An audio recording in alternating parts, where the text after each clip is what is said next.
Tuhan bersamamu.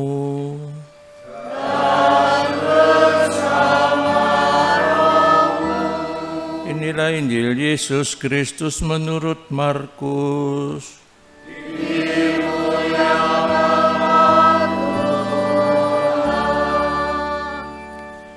Begitu banyak orang mengikuti Yesus. Ketika Yesus melihat jumlah orang yang begitu banyak, tergeraklah hatinya oleh belas kasihan kepada mereka, karena mereka seperti domba yang tidak mempunyai gembala. Lalu mulailah ia mengajarkan banyak hal kepada mereka. Ketika hari mulai malam, datanglah murid-murid Yesus kepadanya dan berkata, "Tempat ini sunyi dan hari sudah mulai malam.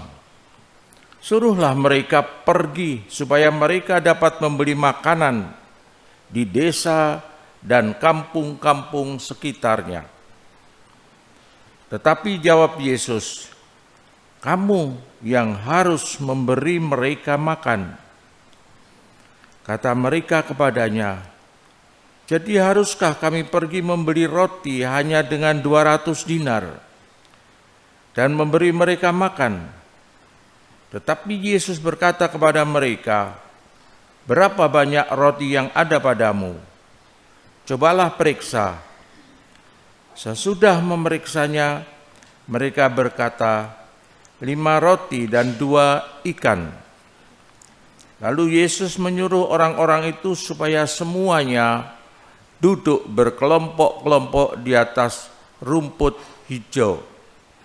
Maka duduklah mereka berkelompok-kelompok. Ada yang 100, ada yang 50 orang. Setelah mengambil 5 roti dan 2 ikan itu, Yesus menengadah ke langit dan mengucap berkat.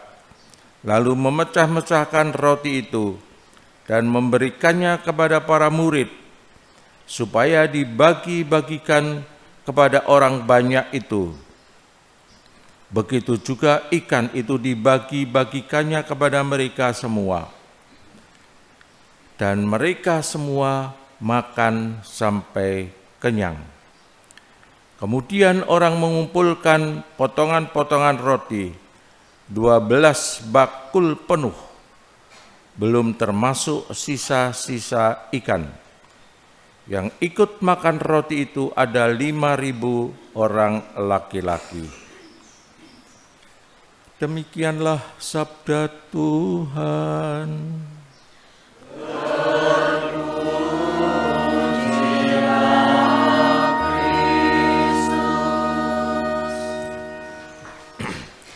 Yesus bersabda kepada murid-muridnya, mengatakan, "Kamu yang harus memberi mereka makan." Ketika banyak orang mengikuti perjalanan Yesus dan mendengarkan pengajarannya sampai larut, sampai sore hari,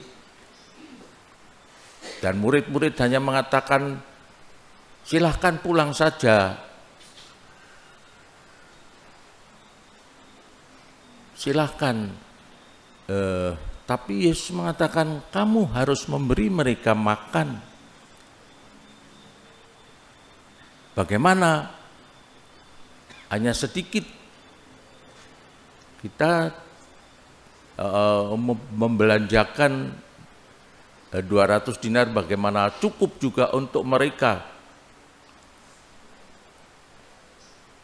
Itulah kata-kata murid-murid Yesus.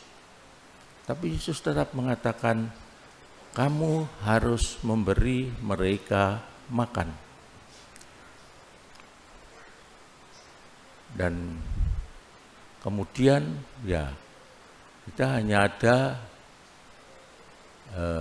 5 roti, 2 ikan. Dan berkat Yesus,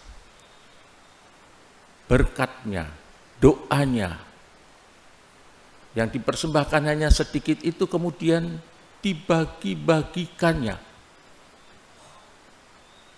dan mencukupi, bahkan sampai sisa. Mereka dapat makan sampai kenyang. Itulah mukjizat Yesus, itulah kasih Yesus sendiri yang diajarkan kepada kita supaya kita mengasihi. Seperti dalam bacaan yang pertama, kalau orang mengasihi, dia mengenal Allah, karena kasih itu datang dari Allah. Allah mengasihi kita lebih dulu. Sebelum kita ada, sabdanya adalah sabda kasih, sehingga kita ada.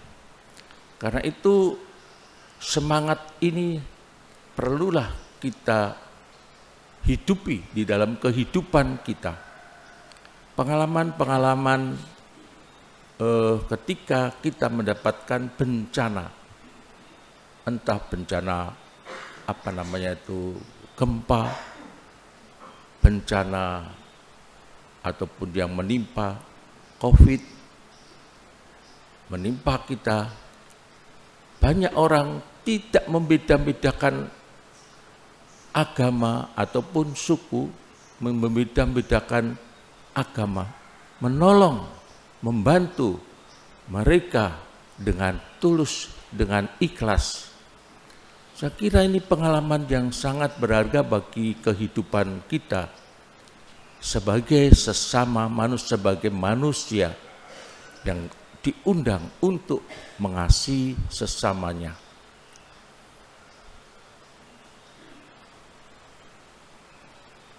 Kita diajak untuk lepas dari ikatan ataupun ikatan macam-macam yang kadang-kadang membuat sekat-sekat di antara kita. Tetapi kita mohon agar kita mengasihi sesama manusia. Itulah yang namanya kemanusiaan, karya-karya kemanusiaan. Kita satu sama adalah sesama manusia. Marilah kita hening sejenak mensyukuri sabda Tuhan, yaitu sabda mengasihi, supaya mengasihi satu sama lain. Sebab Yesus pun hadir di dunia karena kasih Allah mengasihi kita semua.